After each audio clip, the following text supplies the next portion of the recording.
Hello दोस्तों, नमस्कार। कैसे हैं आप सब लोग। देखो हम लोग पूरा बांध रहे हैं। देखो हम लोग पूरा बांध रहे हैं। इधर धान खड़े हुए हैं, देखो बांध रहे हैं।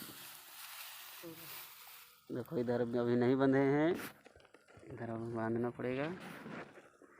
देखो दोस्तों पूरा बांधे जा रहे हैं। इस तरीके से पूरा बांधे जाते हैं, फिर इसको पीटा जाएगा तब जाके धान निकलेगा।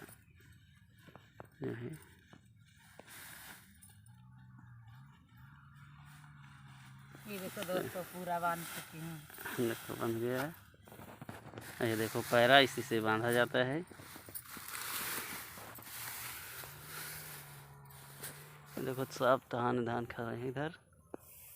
अभी कोई पका है कोई ना पका है। इधर देखो पकने लगे हैं।